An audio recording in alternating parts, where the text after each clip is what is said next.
여러분, 우리는 어제부터 이 솔로몬의 지혜, 그 지혜가 과연 어떤 방향으로 또 어떤 모습으로 사용되고 있는지를 함께 다루고 있어요. 어제 본문에서 우리가 두 가지를 확인을 했죠. 하나는 솔로몬이 자신의 이제 초기 행정 조직을 언급하면서 누가 제일 먼저 언급됐어요? 제사장들이었죠. 그러니까 제사장들을 제일 먼저 언급한다는 것은 내가 왕으로서의 권위와 왕으로서의 그 모든 것들을 하겠다는 게 아니라 끊임없이 하나님의 지혜를 구하고 끊임없이 하나님의 다스림을 갈망하겠다라는 의미가 담겨져 있는 거예요. 또 하나는 그는 독불 장군이 아니라 나 혼자 일하는 게 아니라 좋은 사람을 세워서 그들과 함께 아름다운 동행을 하겠다라는 그 의지를 어제 그의 지혜의 모습을 통해 나타나고 있다는 거죠. 오늘 본문의 초점은요, 이제 드디어 솔로몬의 지혜에 대한 총평이 등장하는데 결론입니다. 어떤 결론, 어떤 총평이냐? 첫 번째로 솔로몬의 지혜, 그리고 그 당시 사람들이 누린 축복은 약속의 실현이고 약속의 성취였다는 사실을 우리는 절대로 잊으면 안 됩니다. 무슨 말이냐면 우리가 솔로몬의 이해를 접하다 보면 솔로몬의 이 이야기를 착각하는 경향들이 있어요. 뭘 착각하냐면 이스라엘의 부강함과 또 이스라엘의 평강이 솔로몬의 지혜 때문에 이루어진 일이라고 우리는 착각하고 있는 거죠. 물론 그게 완전히 없는 것은 아닙니다. 그런데 오늘 본문은 의도적으로 뭘 말해주고 있냐면 지금 솔로몬의 지혜, 그것 때문에 이런 부강함이 나타나고 있는 게 아니라는 거죠. 그런 강력한 증거를 제시하고 있는데, 자 보세요. 얼마나 그 당시에 부강함과 평강이 임했는지 20절 말씀은 이렇게 묘사를 합니다. 20절 함께 읽습니다. 시작. 유다와 이스라엘의 인구가 바닷가에 모래같이 많게 되매 먹고 마시며 즐거워하였으며. 아멘. 여러분, 어디서 많이 본 표현 아닙니까? 누구에게 하나님이 주신 말씀이에요? 그렇죠. 창세기 22장 17절도 같이 볼까요? 함께 읽습니다. 시작. 내가 내게 큰 복을 주고 내 씨가 크게 번성하여 하늘의 별과 같고 바닷가에 모래와 같게 하리니. 바로 아브라함에게 주신 약속이죠. 근데 아브라함에게 주신 약속이 족장시대를 거치고 사사기를 거치고 그리고 왕족들의 시대, 바로 이 왕정시대에 이르러서 솔로몬 시대에 성취되고 있더라는 거예요. 또 보세요. 오늘 본문 21절 보면 영토와 관련된 축복을 이렇게 말합니다. 우리 함께 읽습니다. 시작. 솔로몬이 그 강에서부터 블레셋 사람의 땅에 이르기까지와 애굽 지경에 미치기까지의 모든 나라를 다스림으로. 자 보세요. 그 강이 어디예요? 유프라테스 강이거든요. 이건 역시도 창세기 15장 18절에서 아브라함이 받았던 약속이었어요. 우리 창세기 15장 18절도 같이 한번 읽어볼까요? 시작. 그날에 여호와께서 아브라함과 더불어 언약을 세워 이르시되 내가 이 땅을 애굽 강에서부터 그 큰 강 유브라데까지 내 자손에게 주리니. 분명하죠. 그리고 마지막으로 25절에 보면 솔로몬이 사는 동안에 유다와 이스라엘이 단에서부터 부엘세바에 이르기까지 각기 포도나무 아래와 무화과 나무 아래에서 평안히 살았더라. 각기 포도나무 아래와 무화과 나무 아래에서 평안히 살았다. 신명기 8장 8절 말씀의 성취거든요. 여러분, 정리해서 묻습니다. 솔로몬 시대 사람들이 누리고 있는 이 평안과 부강함과 이 놀라운 축복이 그들에게 어떻게 주어진 겁니까? 그 출발이 어디입니까? 하나님이셨죠. 과거 하나님께서 아브라함에게, 과거 믿음의 조상들에게 주어졌던 그 하나님의 축복이 솔로몬이라는 사람의 시대에 솔로몬이라고 하는 사람의 지혜를 통해서 성취되고 있더라는 거죠. 여러분, 그렇다고 한다면 우리가 오늘 이 새벽에 진짜 구해야 될 것은 지혜가 아니에요. 지혜가 아닌 거죠. 하나님의 약속의 성취, 그게 우리의 삶에 펼쳐지도록 우리는 오늘 이 새벽에 구해야 될 줄로 믿습니다. 약속이 뭐냐? 이게 다 약속이거든요.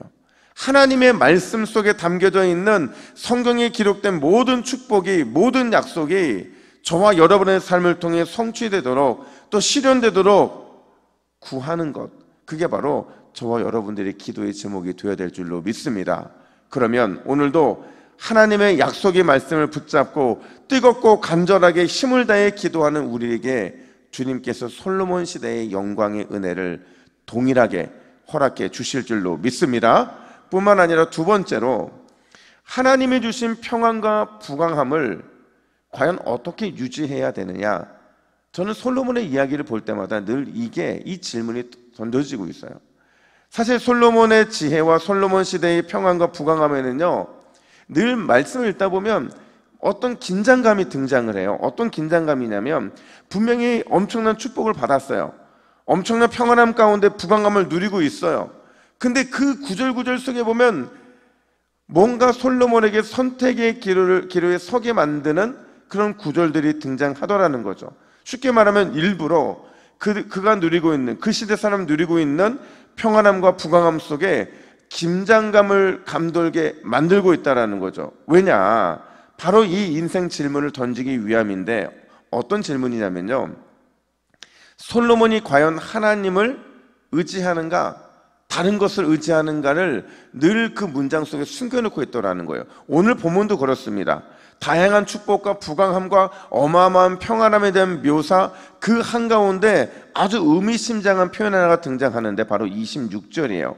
26절 말씀 같이 읽을까요? 시작. 솔로몬의 병거의 말 외양간이 4만이요 마병이 12,000명이며. 자, 여러분, 이 말씀이 왜 의미심장한 표현일까요? 겉으로 보면 국방력이 매우 강력했음을 우리는 볼 수가 있어요. 그러니까 겉으로 보면 국방력이 정말 대단한 것처럼 보여주기 위한 표현일 수 있다는 거죠. 근데 실제로는 지금 이 26절의 말씀은요, 이 말씀은 언약에 대한 배반인 거죠. 하나님의 약속에 대한 위배를 하고 있는 거예요. 어떤 배반이고 어떤 위배냐? 말씀보다 눈에 보이는 군사를 의지할 수 있는 가능성을 보여주고 있는 거죠. 그래서 신명기 17장 16절에서는 절대로 왕이 하면 안 되는 것 중에 하나를 뭐라고 말하느냐? 신명기 17장 16절 함께 읽습니다. 시작. 그는 병마를 많이 두지 말 것이요 병마를 많이 얻으려고 그 백성을 애굽으로 돌아서게 가게 하지 말 것이니. 아멘.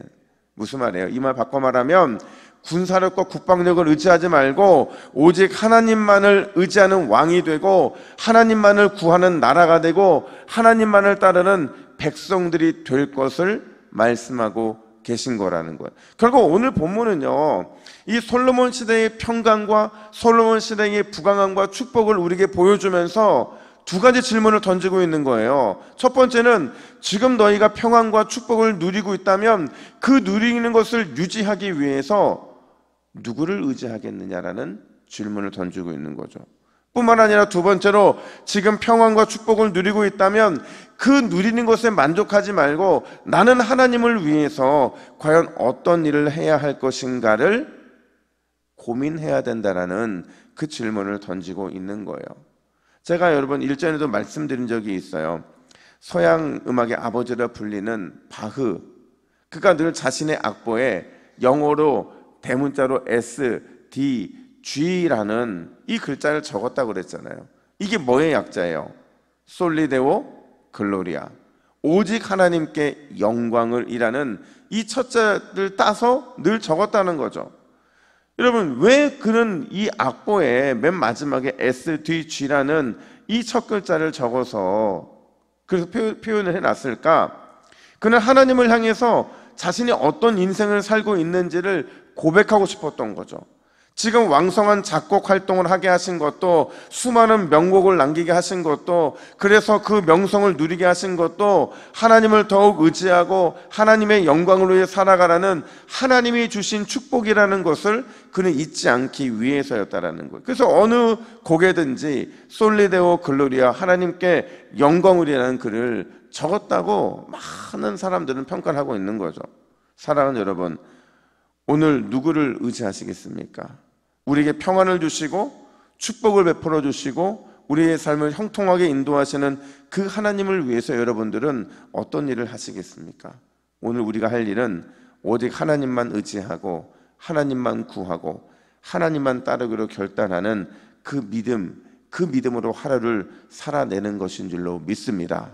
그 믿음으로 오늘도 승리하시기를 예수님의 이름으로 축복합니다. 우리 화면 보시고 기도의 제목을 같이 읽습니다. 시작.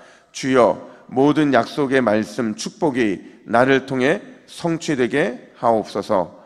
오늘 오직 하나님만 의지하고 하나님만 구하며 하나님만 따르게 하옵소서. 아멘. 함께 기도하겠습니다. 하나님 아버지, 오늘 그 어떤 것보다 나를 통해 하나님의 모든 약속과 하나님의 말씀의 축복이 성취될 수 있도록 인도하여 주시옵소서. 그 약속은 이미 주어져 있는 줄로 믿습니다. 주어진 약속을 구하게 하시고 그 약속을 따라가게 하시고 그 약속을 이루어 성취하는 놀라운 하나님을 만나는 우리 모두가 될 수 있도록 인도하여 주시옵소서. 그러기 위해 오늘 하나님만 의지합니다. 하나님만 구합니다. 하나님만 따라갑니다. 하나님, 우리 가운데 하나님의 넘치는 약속의 말씀이 성취되게 하여 주시옵소서. 감사드리며 예수님의 이름으로 기도하옵나이다. 아멘.